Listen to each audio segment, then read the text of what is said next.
எடப்பாடி பழனிசாமி சங்கி கொள்கையை தாங்கி பிடிப்பதால் அதிமுகவில் இருந்து திமுகவிற்கு வருகிறார்கள் என மதுரையில் அமைச்சர் ஏவா வேலு பேட்டி. மதுரை கோரிப்பாளையம் மற்றும் மேலமடை ஆகிய பகுதிகளில் கட்டப்பட்டு வரும் உயர்மட்ட மேம்பால பணிகளை பொதுப்பணித்துறை அமைச்சர் ஏவா வேலு பார்வையிட்டு ஆய்வு செய்தார். நிகழ்வில் மாவட்ட ஆட்சியர், சட்டமன்ற உறுப்பினர்கள் மற்றும் பொதுப்பணித்துறை அதிகாரிகள் பங்கேற்றனர். பின்னர் செய்தியாளர்களை சந்தித்த ஏவா வேலு கூறுகையில், 10 ஆண்டு காலம் அதிமுக ஆட்சியில் தென் தமிழகம் புறக்கணிக்கப்பட்டது. திமுக ஆட்சிக்கு அமைந்தவுடன் தென் தமிழகத்திற்கு முதலமைச்சர் முக்கியத்துவம் அளித்துள்ளார். 150 கோடி ரூபாய் மதிப்பீட்டு மதுரை மேலமடையில் உயர்மட்ட மேம்பாலம் கட்டப்பட்டு வருகிறது. மக்களின் நீண்ட கோரிக்கை எடுத்து மதுரை கோரிப்பாளையத்தில் 190 கோடி ரூபாய் மதிப்பீட்டில் நீர்மட்ட மேம்பாலம் கட்டப்பட்டு வருகிறது. டிசம்பர் 7ஆம் தேதி மதுரை மேலமடையில் கட்டப்பட்ட உயர்மட்ட மேம்பாலத்தை முதலமைச்சர் மு.க.ஸ்டாலின் திறந்து வைக்கிறார். மதுரை கோரிப்பாளையத்தில் கட்டப்பட்டு வரும் உயர்மட்ட மேம்பால பணிகள் ஜனவரியில் முடிக்கப்படும். அதிமுக ஆட்சிக்கு கட்டப்பட்ட மேம்பாலங்களில் விதிமுறைகள் பின்பற்றப்படாத விபத்துகள் நடைபெற்றது. திமுக ஆட்சியில் கட்டப்பட்டு வரும் மேம்பாலங்களில் பாதுகாப்பு அம்சங்கள் முழுமையாக கடைபிடிக்கப்படுகிறது. திமுக ஆட்சியில் கட்டப்பட்ட மேம்பாலங்களில் உள்ள வளைவுகளில் அமெரிக்கா தொழில்நுட்பங்கள் பயன்படுத்தப்படுகிறது. பாலங்களின் வளைவுகளில் மட்டுமே விபத்துகள் நடைபெறுகிறது. மதுரை தெற்கு வாசல், வில்லாபுரம் இடையே உயர்மட்ட மேம்பாலம் கட்டுவதற்கு சாத்தியக்கூறுகள் உள்ளதா என ஆய்வு மேற்கொள்ளப்பட்டுள்ளது. ஆய்வு முடிவுகளின்படி திட்ட மதிப்பீடு தயார் செய்யப்படும். பொதுப்பணித்துறையில் லஞ்சம் பெற்றதாக உறுதி செய்யப்படாத குற்றச்சாட்டுகளுக்கு நான் எப்படி பொறுப்பேற்க முடியும்? குற்றச்சாட்டுகள் உறுதியானதால் பல்வேறு நபர்கள் மீது நடவடிக்கை எடுத்துள்ளேன். ஆதாரப்பூர்வமாக புகார்கள் வந்தால் நிச்சயமாக நடவடிக்கை எடுப்பேன். இந்தியாவில் உள்ள ஜனநாயக ரீதியான அரசியல் கட்சிகள் எஸ்ஐஆரை எதிர்க்கிறது. தமிழகத்தில் ஏற்கனவே 8 முறை எஸ்ஐஆர் நடைபெற்றுள்ளதால் எஸ்ஐஆரை தமிழ்நாடு முதலமைச்சர் மு.க.ஸ்டாலின் எதிர்க்கவில்லை.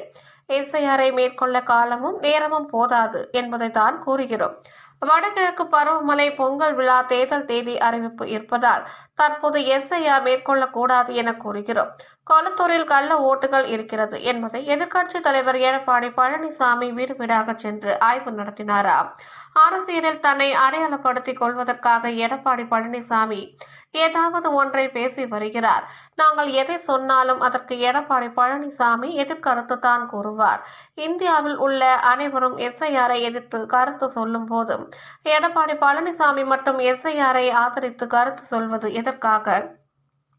பாஜகவோடு அதிமுக கூட்டணி வைத்துள்ளதால் பாஜகவின் செயல்பாடுகளுக்கு அதிமுக ஒத்து ஊதுகிறது. தமிழ்நாட்டில் 3 முறை முதலமைச்சராக ஓபிஎஸ் பதவி வகித்துள்ளார். மனோஜ் பாண்டியனுக்கு புரியாமலா திமுகவிற்கு வந்திருப்பார்?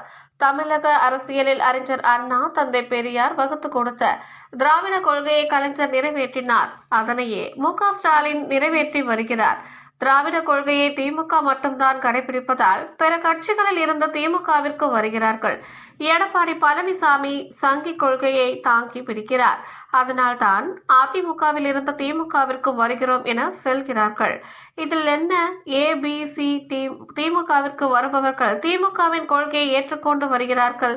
திராவிட மாடல் ஆட்சியில் ஏழை எளிய மக்களுக்காக முதலமைச்சர் திட்டங்களை தீட்டி செயல்படுத்துவதால் திமுகவில் இணைகிறார்கள். திமுகவிற்கு நீண்ட காலமாக உழைப்பவர்களுக்கு பதவிகள் வழங்கப்பட்டுள்ளது. துரைமுருகன், KN நேரு, தங்கம் தென்னரசு என திமுகவிற்கு உழைத்தவர்களுக்கு பதவி வழங்கப்பட்டுள்ளது.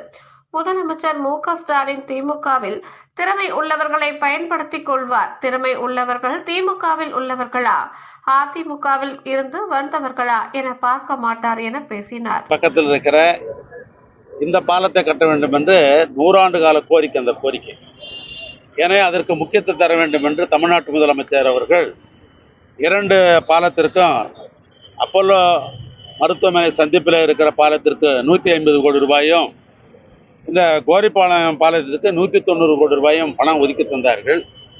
முதலமைச்சருடைய திருக்கரத்தாலே இந்த அடிகோல் விழா இங்கே நடைபெற்றது.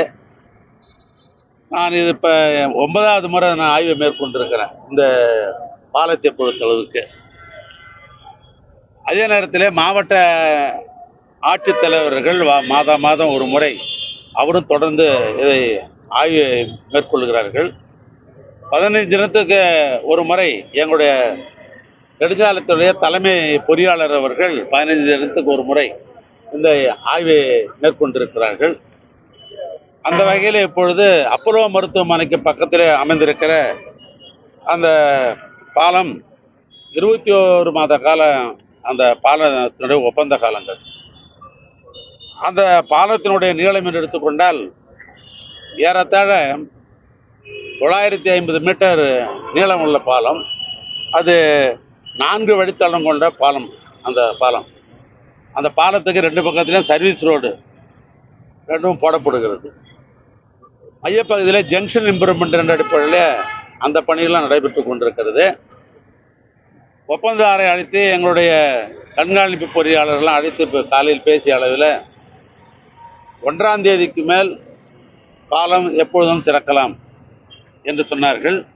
அந்த அடிப்படையில் முதலமைச்சரிடத்தில் தொடர்பு கொண்ட அடிப்படையில் முதலமைச்சர் அவர்கள் அடுத்த மாதம், அதாவது டிசம்பர் மாதம் 7ஆம் தேதி இந்த பாலத்தை அப்போலோ மருத்துவமனைக்கு பக்கத்தில் இருக்கிற அந்த பாலத்தை திறந்து வைப்பதற்கு இசைவு தந்திருக்கிறார்கள். ஏன்னா அந்த இசையை தந்திருக்கிற காரணத்தினால் இன்னும் 97% பாலப்பணிகள் முடிந்துவிட்டது. இன்னும் 3% பாலப்பணிகள், அதாவது குறிப்பாக வண்ணம் பூசுவதா, பெயிண்ட் அடிக்கிறது, ஜங்ஷன் இம்ப்ரூவ்மெண்ட் பண்ணுறது, விளக்குகள் அமைப்பது, இது போன்ற பணிகள் என்பது 3% பணிகள். அது 1ஆம் தேதிக்குள் அந்த பணிகள் முடிந்துடும். 7ஆம் தேதி தமிழ்நாட்டு முதலமைச்சர் அவர்கள் எந்த பாலத்துக்கு அவர் அடிகோல்னாரோ அவருடைய திருக்கரத்தால் 7ஆம் தேதி அந்த பாலம் திறந்து வைக்கப்படும். கோரிப்பாளையம் பாலத்தை பொறுத்தளவுக்கு இது 190 கோடி ரூபாய் பாலம். இதே பாலம் இந்த தேதியிலனா கூட நாங்கள் திறந்து வச்சுருப்போம். இடையில அமெரிக்கன் கல்லூரியை சார்ந்த நிர்வாகம் நீதிமன்றத்துக்கு போய்விட்டார்கள். நிலையெடுப்புக்கு நாங்கள் பணம் கொடுக்குறோம் என்று சொல்லி கூட அவங்க நீதிமன்றத்துக்கு போய்விட்டார்கள்.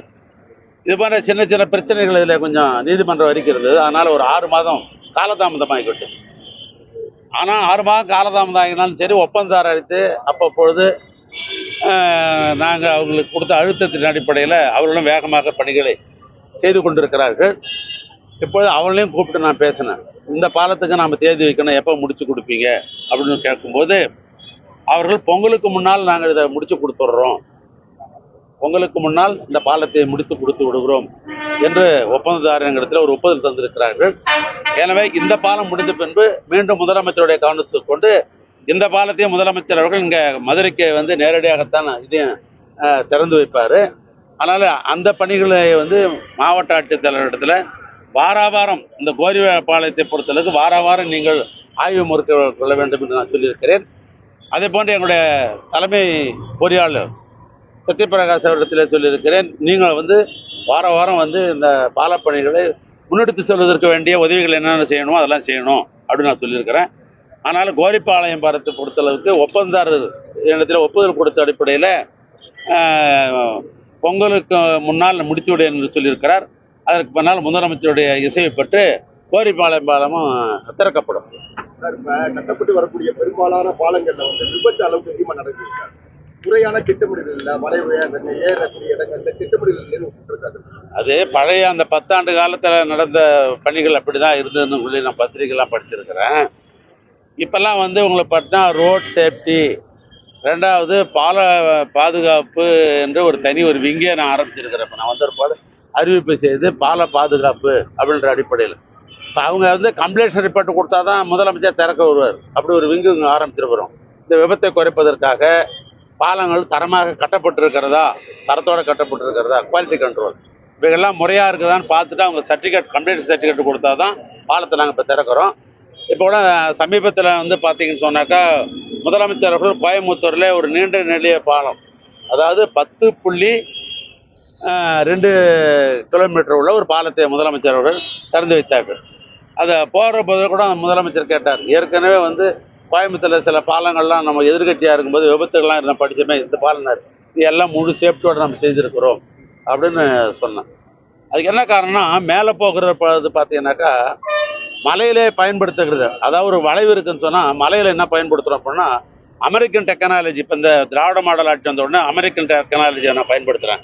என்னென்னு கேட்டேன்னா அந்த ரோலர் கிராஸ் பேர் என்கிற ஒரு சிஸ்டம். அதில் என்னென்னு கேட்டிங்கன்னா நகரப்பகுதியில் ஏற்கனவே பார்த்தீங்கன்னா உங்களுக்கு இரும்பு சட்டங்கள் தான் போடப்பட்டிருக்கோம். இப்போ அப்படி கிடையாது. இருங்க சட்டங்களை பொறுத்து அதே நேரத்தில் ரோலர் என்ற ஒரு பிளாஸ்டிக் தன்மை உள்ளது. அது கிட்டத்தட்ட 20 டன் போய் அடித்தாலும் அது பிச்சுக்காது. அப்போ அது என்ன கேட்டிங்கன்னா, அது மேலே மோதினோம்னாக்கா அது மாதிரி ரோட்டில் தான் கொண்டாந்து ஒரு மொழியை வெளியே தூக்கி போடாது. அதை என்ன பண்ணிக்கிறேன், நான் இப்போ அந்த கோயம்புத்தூர் பாலத்தில் அதை நான் பயன்படுத்தியிருக்கிறேன். முதலமைச்சர்கிட்ட கூட வண்டி நிறுத்தி சொன்னோம், நம்ம நியூ டெக்னாலஜியில் பயன்படுத்தியிருக்கிறோம்.